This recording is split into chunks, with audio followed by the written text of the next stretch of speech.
अस्सलाम वालेकुम जनाब, मुझे अब्दुल्ला शामिर कहते हैं। CI updates and CI issues के हवाले से हम वीडियोस बना रहे हैं। आज का टॉपिक बहुत इंपॉर्टेंट है। बहुत सारे बच्चों ने मुझसे यह सवाल पूछा था कि ये इक्विवेलेंसी होती क्या चीज़ है, ये इक्विवेलेंसी निकलती कैसे है और ये इक्विवेलेंसी कौन सा इदारा देता है। ठीक है, तो ये बहुत बड़ा टॉपिक है और मुझे इसके लिए कुछ डेमो वगैरह भी करने पड़ेंगे। तो मुझे नहीं लगता कि मैं इस एक वीडियो के अंदर आपको सब कुछ दिखा पाऊँगा, तो मुझे कुछ और वीडियोस भी बनानी पड़ेंगी। कम से कम 2 से 3 इसके हवाले से वीडियो और बनेंगी जिसमें हम इस पूरे टॉपिक को कवर अप करेंगे इंशाल्लाह ताला। तो बात यहाँ तक स्टार्ट करते हैं कि ये इक्विवेलेंसी होती क्या चीज़ है।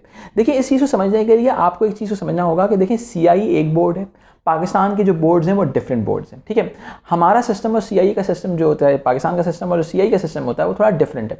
पाकिस्तान के सिस्टम में क्या होता है, हमारे यहाँ सब्जेक्ट सेट्स होते हैं प्री इंजीनियरिंग के नाम से, जिसमें फिजिक्स केमिस्ट्री मैथ्स पढ़ाई जाती है, प्री मेडिकल के नाम से फिजिक्स केमिस्ट्री बायोलॉजी पढ़ाई जाती है। जबकि जो सीआई का सिस्टम होता है वो ओपन होता है, आप कोई भी 3 सब्जेक्ट के साथ ए लेवल्स कर सकते हैं। ठीक है, आप अपने ओ लेवल्स में कोई भी सब्जेक्ट रख सकते हैं, तो ऐसा थोड़ा सा डिफरेंट हो जाएगा।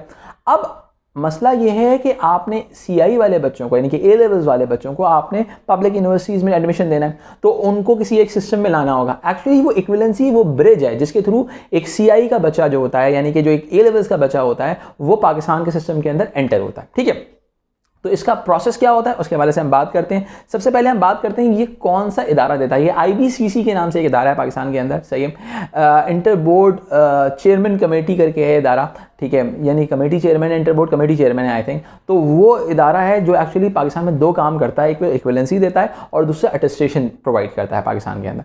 तो ये चीज़ें बड़ी इंपॉर्टेंट है। तो वो क्या करते हैं, अब पहली चीज़ समझना बड़ा ज़रूरी है कि ओ लेवल्स की इक्विवेलेंसी क्या होती है और ए लेवल्स की इक्विवेलेंसी क्या होती है। देखिए, ये दोनों डिफरेंट इक्विवेलेंसीज होती हैं। ठीक है, पहले एक बात ध्यान में रखिएगा, ओ लेवल्स की इक्विवेलेंसी का निकालने का तरीका बिल्कुल डिफरेंट होता है और ए लेवल्स की इक्विवेलेंसी निकालने का तरीका बिल्कुल डिफरेंट होता है। ठीक है, सबसे पहले हम बात करते हैं ओ लेवल्स की इक्विवेलेंसी निकालने का। देखिए, आपने अगर ओ लेवल्स में 20 सब्जेक्ट भी दे दिए तो सीआई का कोई मसला नहीं है, लेकिन आप अपनी इक्विवेलेंसी सिर्फ 8 सब्जेक्ट्स के साथ ही बना सकते हैं। ये बात ध्यान में रखिएगा।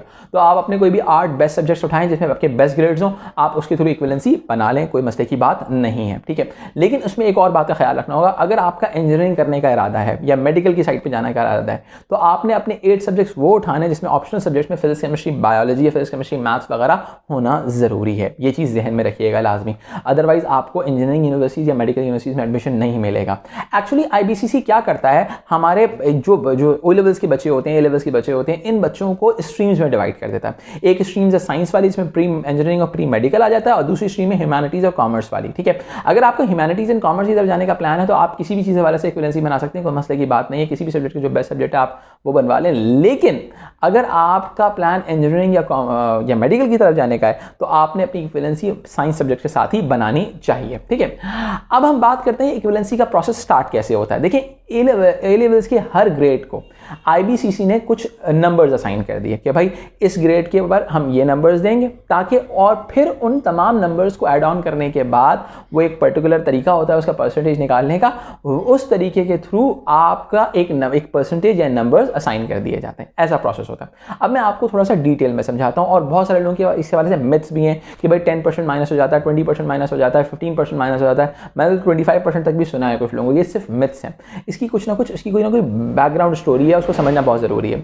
तो देखिए, अगर आप ए स्टार स्कोर करते हैं अपने ए लेवल्स के अंदर, ठीक है, तो आपको आईबीसीसी जो है वो आपको आपके एक ए स्टार के ऊपर आपको 90 मार्क्स असाइन करेगा। ठीक है, अगर आप ए स्कोर करते हैं यू विल गेट 85 मार्क्स, अगर आप बी स्कोर करते हैं यू विल गेट 75 मार्क्स, अगर आप सी स्कोर करते हैं यू विल गेट 65 मार्क्स, अगर आप डी स्कोर करते हैं यू विल स्कोर 55 मार्क्स। ठीक है, इन आईबीसीसी सिस्टम, यानी कि पाकिस्तान के सिस्टम के हिसाब से।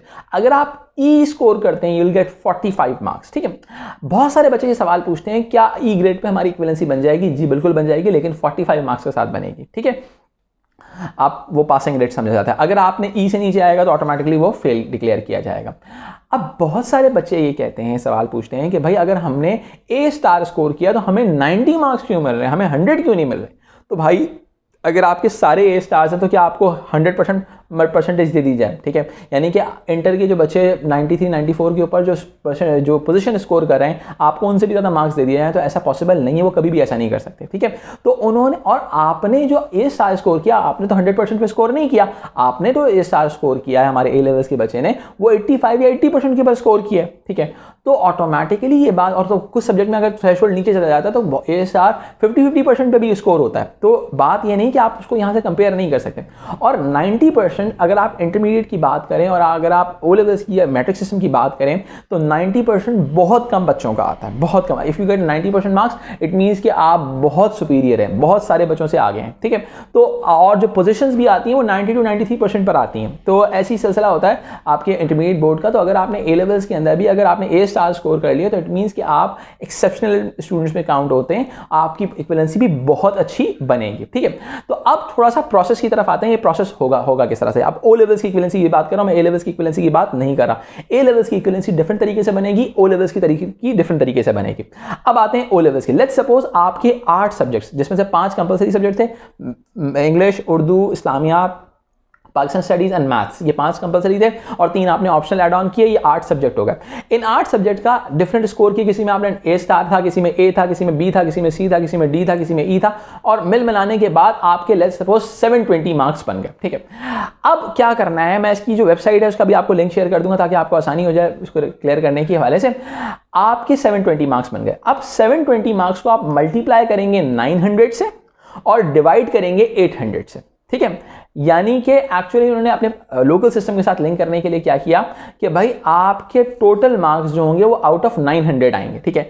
अब जो भी मार्क्स आएंगे, यानी कि 720 को मल्टीप्लाई किया आपने 900 से और डिवाइड कर दिया 800 से, तो ऑटोमेटिकली जो भी मार्क्स आएंगे वो आउट ऑफ 900 काउंट किए जाएंगे। यानी कि आप उस हिसाब से परसेंटेज निकाल लें। लेट्स सपोज आपके मार्क्स आए 810 की आप परसेंटेज निकाल लें, आपकी वो परसेंटेज आएगी। सिंपल सी बात है, सही है।